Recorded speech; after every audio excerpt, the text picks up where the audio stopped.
Hello बच्चों, कैसे हैं आप?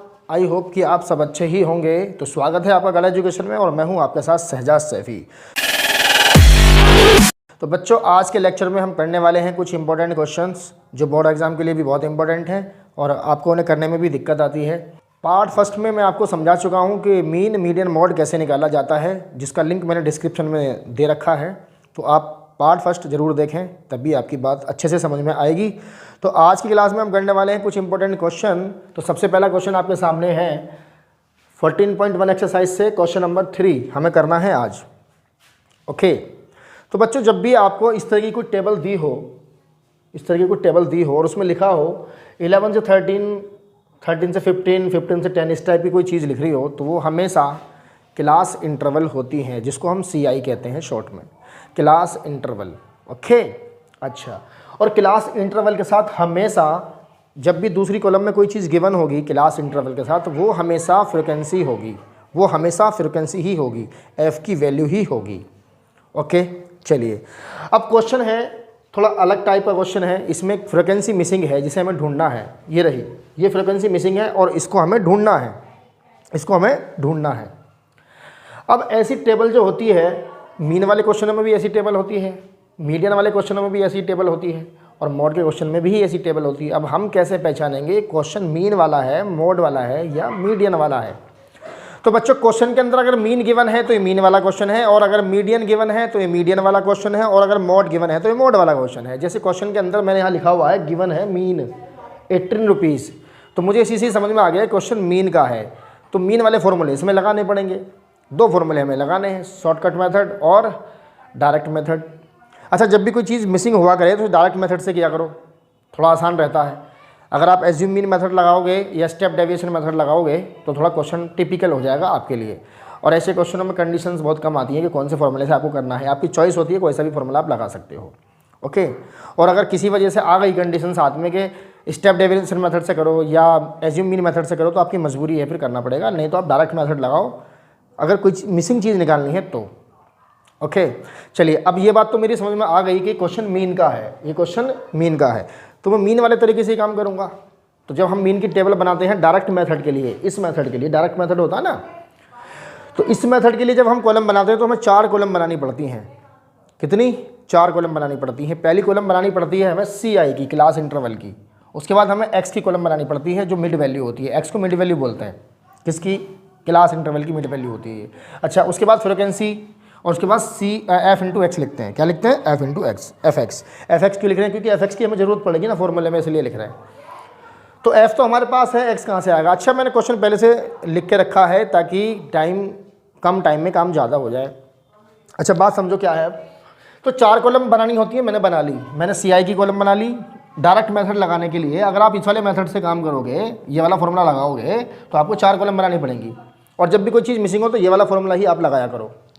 ओके, अगर कंडीशन साथ में लग के आ गई तो फिर मजबूरी है, जैसे क्वेश्चन का आएगा वैसे ही करना पड़ेगा। अच्छा सुनो, तो 4 कॉलम हमने बना ली।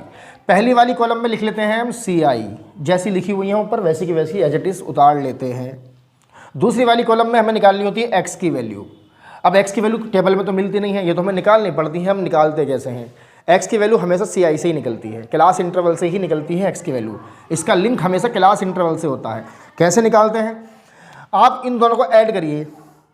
आप इन दोनों को क्या कर लो? ऐड कर लो। लोअर लिमिट अपर लिमिट दोनों को ऐड कर लो और उसका आधा कर दो, तो X निकल आता है। जैसे मैंने 11 प्लस 13 को अगर ऐड करूँगा तो कितना आएगा? 24 आएगा। 24 का आधा कर दो, 24 का आधा कर दो, तो 24 का आधा करते हैं 2 से, कितना आया? 12 आएगा। कितना आएगा जी? 12 आएगा। तो मैंने यहाँ पे 12 लिख लिया। उसके बाद नेक्स्ट नंबर पे पहुँचा मैं, फिर मैंने इनको ऐड करा। कितना आएगा इनको ऐड करने के बाद? 13 प्लस 15 कितना हो गया? 8, और कितना हो गया? 2, 28 हो गया। इसका आधा कर दो, तो उसका आधा करूँगा तो कितना आएगा? किसी चीज़ को आधा करने के लिए 2 से डिवाइड करते हैं, किसी चीज़ को आधा करने के लिए 2 से डिवाइड करते हैं, और आप ऐसे अंदाज़ा लगा लो उसका आधा कितना होगा।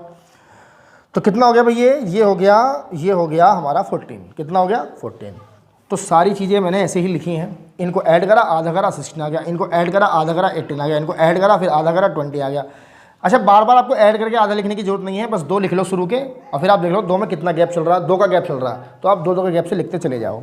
आप दो दो के गैप से लिखते चले जाओ। समझ में आया? चलो ठीक है। नेक्स्ट वाली कॉलम में एफ जैसा दिया हुआ वैसा का वैसे उतार लो।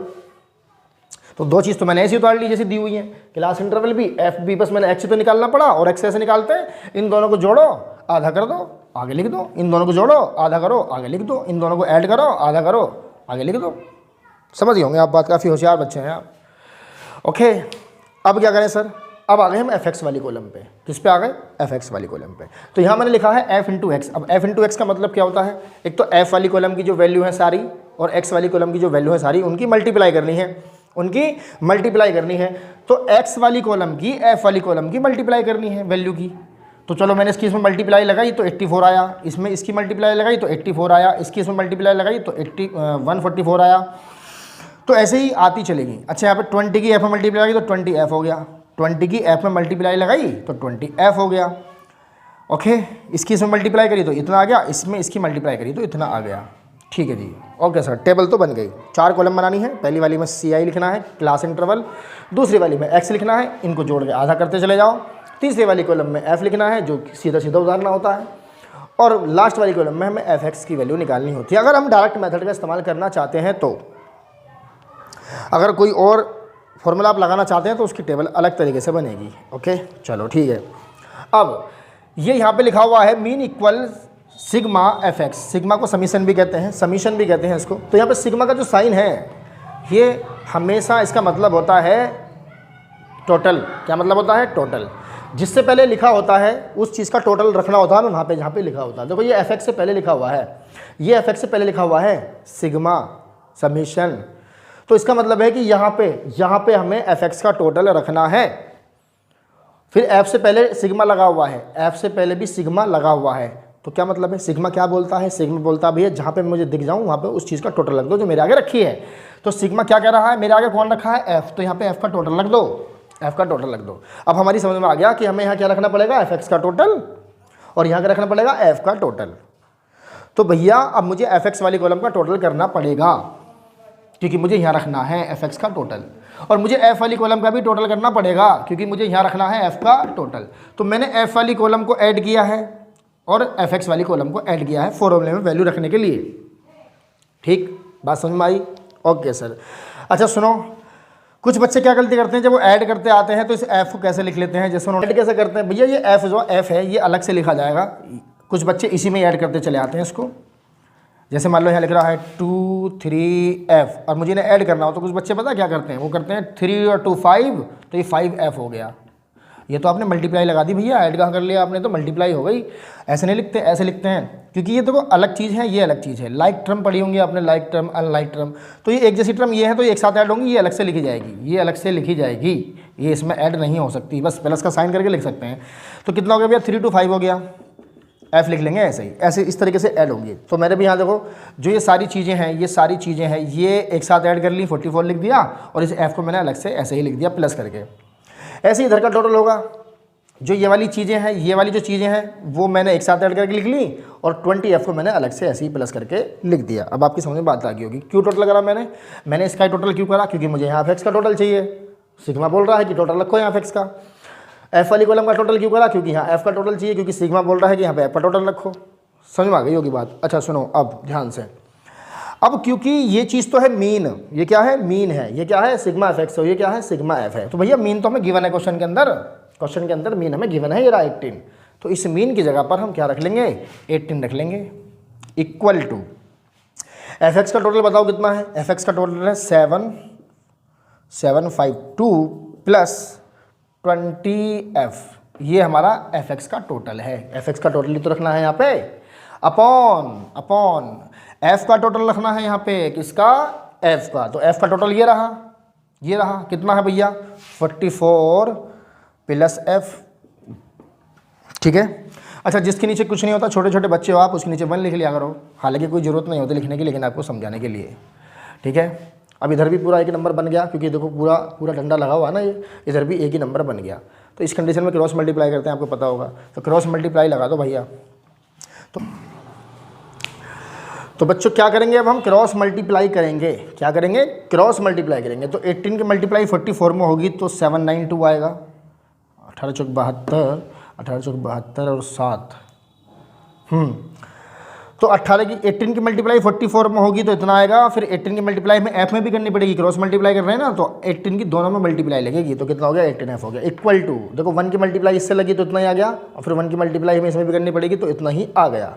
ठीक है, अब ये हमारे सामने बन गई इक्वेशन। क्या बन गई? इक्वेशन। कैसे पहचाना इक्वेशन बन गई? इक्वल का साइन दिख रहा है, वेरिएबल दिख रहा है, इक्वल का साइन दिख रहा है, वेरिएबल दिख रहा है, तो इक्वेशन बन गई। क्या रूल होता है भैया इक्वेशन को सोल्व करने का? वेरिएबल एक तरफ, नॉन वेरिएबल एक तरफ, वेरिएबल एक तरफ कर लो, नॉन वेरिएबल एक तरफ कर लो।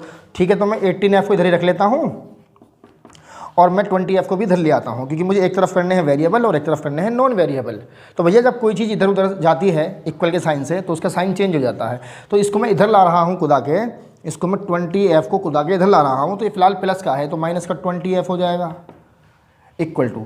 अच्छा 752 अपनी जगह ही रहेगा तो इसका साइन चेंज नहीं करेंगे, और क्योंकि मैं 792 को उधर लेके जाऊँगा तो उसका साइन हो जाएगा चेंज। कितना हो जाएगा भैया? -792 इतना हो जाएगा। अब देखो 18f प्लस का है, ये माइनस का है, प्लस माइनस माइनस होता है, तो 20f में से 18f को हमें माइनस करना पड़ेगा, 2f बचेंगे माइनस के। माइनस के क्यों बचेंगे भाई? क्योंकि देखो माइनस वाले बड़े हैं, जो बड़े होते हैं उसका साइन लगाते हैं, जो बड़े होते हैं उसका साइन लगाते हैं, इक्वल टू।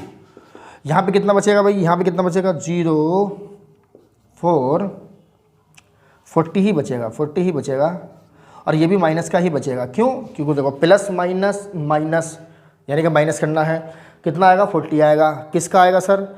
माइनस का आएगा भाई। क्यों? क्योंकि माइनस वाले बड़े हैं इसलिए माइनस का आएगा। अब देखो माइनस से माइनस कट गया तो f इक्वल टू कितना आ गया? f इक्वल टू आ गया 40/2, और 2 से कटेगा कितनी बार? 20 बार। तो f की वैल्यू कितनी आ गई भाई? f की वैल्यू आ गई 20। बात समझ में आ गई होगी आपके। चलिए चलते हैं अपने नेक्स्ट क्वेश्चन पे।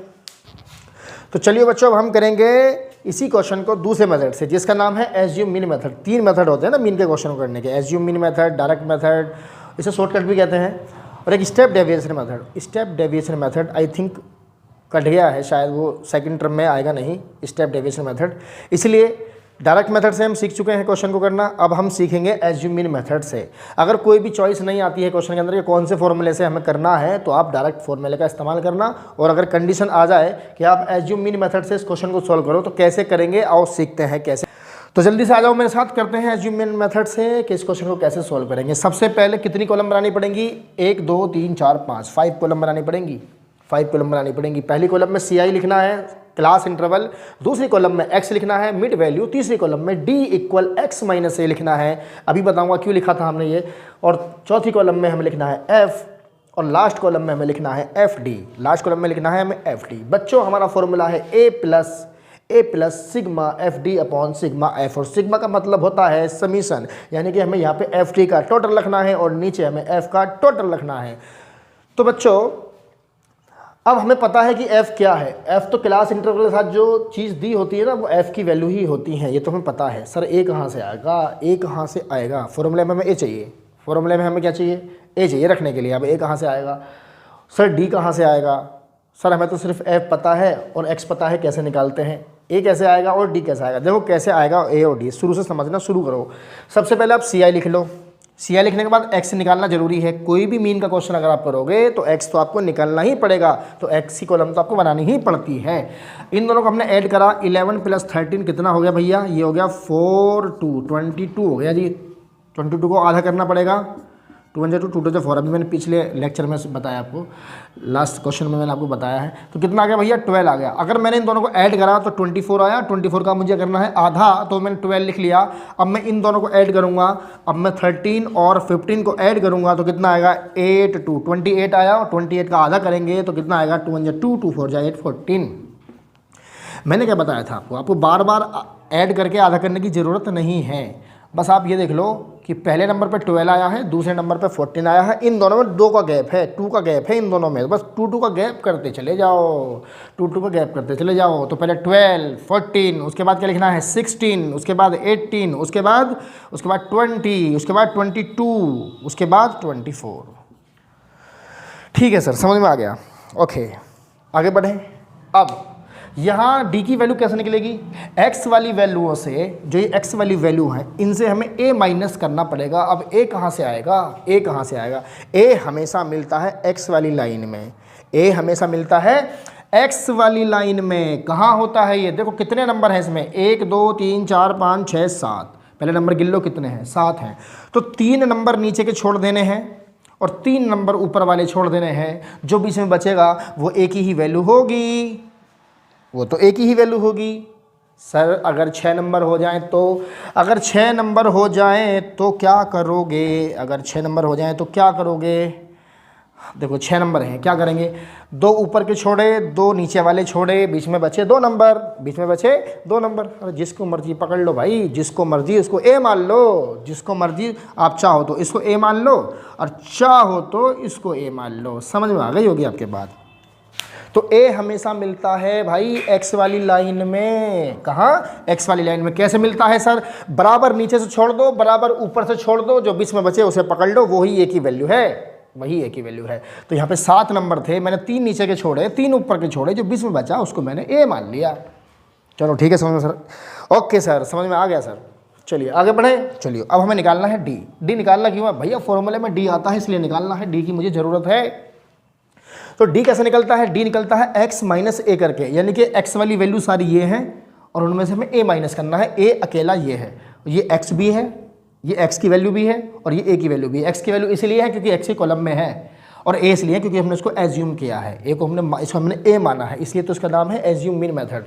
हमने यहाँ 18 को एज्यूम कर लिया कि ये a है। ओके चलो भैया कैसे निकलेंगी वैल्यू? अब देखो सबसे पहले क्या हमें x माइनस ए करना है। x कितना है मेरा? 12 है। x मेरा कितना है? 12 है। उसमें से मुझे माइनस करना है a की वैल्यू। a की वैल्यू कितनी है मेरी? 18 है। 18 माइनस कर लिया तो 18 में से 12 जब जाएंगे तो 6 बचेंगे माइनस के, क्योंकि माइनस वाले बड़े हैं। तो यहाँ पे मैंने कितना लिख लिया भैया? माइनस का 6 लिख लिया। चलो अब इसका नंबर है, अब इसका नंबर है 14 का। 14 है x की वैल्यू और उसमें से माइनस करनी है a की वैल्यू। a की वैल्यू तो मेरी 18 है, तो 18 में से 14 के कितने बचेंगे? 4 किसके? माइनस के। माइनस के 4 लिख लिए, माइनस के 4 लिख लिए। ओके अब नंबर आया इसका, ये कितना है? 16 है। इसमें से माइनस करना है मुझे a की वैल्यू को, तो माइनस 18 हो जाएगा, तो कितना आया? -2 आया। चलो जी -2 भी लिख लिया सर। ओके सर, अब ये जो वैल्यू है ये x की भी है और ये a की भी है, तो x भी मेरा 18 ही रहेगा, 18 रहेगा, x भी मेरा 18 रहेगा और a भी मेरा 18 ही रहेगा, तो इसकी वैल्यू आ जाएगी 0। तो ये मैंने यहाँ लिख दिया 0। ओके उसके बाद में फिर x की वैल्यू 20 है, माइनस a माइनस करना है इसमें से 18, इस बार 2 बचेगा, लेकिन इस बार प्लस का बचेगा क्योंकि प्लस वाले बड़े हैं, तो यहाँ मैंने 2 लिख दिया, यहाँ मैंने 2 लिख दिया। फिर ऐसे ही 22 में से माइनस करना है, 22 में से माइनस करना है a को, तो कितना आएगा भैया? 22 में से माइनस करना है 18, कितना आएगा? 4 आएगा। कितना आएगा भाई? 4 आएगा और यहाँ पे आएगा 6। समझ गए होंगे आप बिल्कुल समझ गए होंगे कि भैया x को कभी भी मुझे a निकालना होगा तो मैं x वाली लाइन में ढूंढूंगा। और कैसे ढूंढूंगा? बराबर नीचे से छोड़ने हैं, बराबर ऊपर से छोड़ने हैं, जो बीच में बचेगा उसे हम a मान लेंगे। अगर एक ही नंबर बचता है तो फिर तो कोई दिक्कत वाली बात नहीं है, 2 बचते तो किसी को भी a मान लेंगे, जैसे मैंने अभी थोड़ी देर पहले आपको बताया। चलो ठीक है सर आगे बढ़ो। f तो भोला भाला सा हमारे यहाँ सामने लिखा हुआ रखा ही है, इसको ऐसे कैसे उतार लो भाई? देखो ना ये f तो सीधा सीधा दिया हुआ है, मैं उतार लो। चलो उतार ले सर। 7 6 9 13 F 5 4। चलो ये वाली कॉलम भी समझ में आ गई होगी आपके। आगे वाली कॉलम में लिखा हुआ है एफ डी। क्यों लिखा हमने एफ डी? इस कॉलम की हमें ज़रूरत क्यों है? क्योंकि देखो यहाँ पे चाहिए मुझे एफ डी का टोटल। एफ डी होगा तभी तो टोटल होगा, जब एफ डी नहीं होगी तो टोटल किसका करोगे? तो मुझे यहाँ पे चाहिए एफ डी का टोटल। भैया किसका टोटल चाहिए मुझे? एफ डी का टोटल चाहिए। तो जो एफ वाली वैल्यू है और जो डी वाली वैल्यू है उनकी मल्टीप्लाई लगाओ। एफ वाली वैल्यू ये रही और डी वाली वैल्यू ये रही, इनकी करनी है मल्टीप्लाई। तो कितने हो गए भैया? ये हो गए 63, नहीं सॉरी 42, माइनस के 42 हो गए, ये हो गए माइनस के 24, ये हो गए माइनस के 18। माइनस के क्यों लिख रहा हूँ मैं? क्योंकि एक नंबर प्लस का एक नंबर माइनस का, जब एक नंबर प्लस का हो एक नंबर माइनस का हो तो मल्टीप्लाई माइनस में आती है। ओके 13 की 0, 0 से किसी की भी इंटू लगाओ 0 आता है। ये कितना हो गया? 2f हो गया। कितना हो गया भाई? 2f हो गया। कितना हो गया? 20। ये कितना हो गया? 24। ओके बात क्लियर? चलिए सर अब बढ़ते हैं अपने फॉर्मूले की तरफ। फॉर्मूले में किस किस की वैल्यू हमें चाहिए? हमें a चाहिए, हमें a चाहिए, ये रहा। हमें टोटल चाहिए किसका? एफ डी का। हमें एफ डी का सिग्मा का मतलब क्या बताया मैंने? टोटल किसका? एफ डी का। तो यहाँ पे एफ डी का टोटल रखना है, तो एफ डी का टोटल भी तो करना पड़ेगा। और एफ डी का टोटल करते हैं। अब टोटल करने का तरीका क्या है, जो नेगेटिव वाले नंबर हैं वो एक साथ ऐड करने हैं, जो प्लस वाले हैं उन्हें एक साथ ऐड करने हैं। ओके, नेगेटिव वाले एक साथ ऐड करने हैं, जो नेगेटिव टर्म है उनको एक साथ ऐड करनी है, जो पॉजिटिव वाले हैं उन्हें एक साथ ऐड करना है। तो नेगेटिव वाले मैंने ऐड किए तो -84 आया, और पॉजिटिव वाले मैंने ऐड किए तो ये 44 आया। और ये तो भैया अलग से लिखा जाएगा, 2f तो अलग से लिखा जाएगा। कितना, 2f तो अलग से लिखा जाएगा। तो ये हो गया भैया -40 प्लस 2f, -40 प्लस 2f, इसका तो टोटल हो गया। ओके, चलो अब किसका टोटल चाहिए, f का टोटल चाहिए। f कहाँ है, f ये रहा, इसका टोटल करो, कितना हो गया भाई।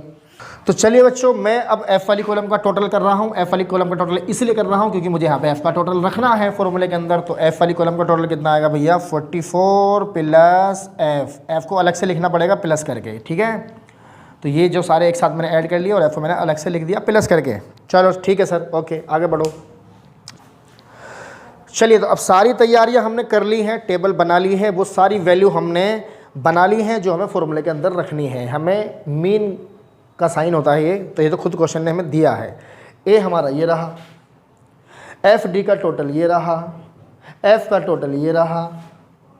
ओके, बस अब तो हमें वैल्यू रखनी है फॉर्मूले में और क्वेश्चन को सॉल्व करना है, और हमारी फ्रिक्वेंसी हमारे हाथ में आ जाएगी निकल के। चलिए ठीक है, यहाँ पे रखेंगे 18 इक्वल टू, एक ही जगह रखेंगे 18 प्लस एफ डी का टोटल ये है, ब्रैकेट में रख लेना इसको, -40 प्लस 2f अपॉन यहाँ लगेगा, अपॉन यहाँ लगेगा, अपॉन f की जगह क्या रखना है भैया, f की जगह रखना है हमें कितना, 44 प्लस f। सारी वैल्यू हमने रख दी, जो हमने निकाली थी फॉर्मूले में, जो चीज़ चाहिए थी वो हमने सब टेबल से निकाल ली, अब वो सब फॉर्मूले के अंदर रख दी। देखो, वेरिएबल एक तरफ, नॉन वेरिएबल एक तरफ, तो 18 minus 18 equal to -40 plus 2f upon 44 plus f। 18 से 18 गया, 0 बचा, क्या बचा, 0 बचा, -40 प्लस 2f, और देखो अपॉन में क्या आया, अपॉन में आया 44 प्लस f। इसकी अगर पूरे की मल्टीप्लाई, क्योंकि क्रॉस मल्टीप्लाई करनी है, अगर इसकी 0 से मल्टीप्लाई लगाओगे तो 0 ही हो जाएगा सब कुछ। 0 से किसी भी चीज़ को मल्टीप्लाई लगाओगे तो 0 ही हो जाता है सब। -40 प्लस 2f, 40 इधर आगे हो गया प्लस का, 40 इधर आगे हो गया प्लस का, इक्वल टू 2f। तो f इक्वल टू क्या हो गया भैया, 40/2। f इक्वल टू क्या हो गया, 40/2। 2 से कितनी बार कट गया, 20 टाइम्स। तो f की वैल्यू अब भी कितनी आई, f की वैल्यू आ गई भाई कितनी, 20। कितनी आ गई, f की वैल्यू आ गई 20।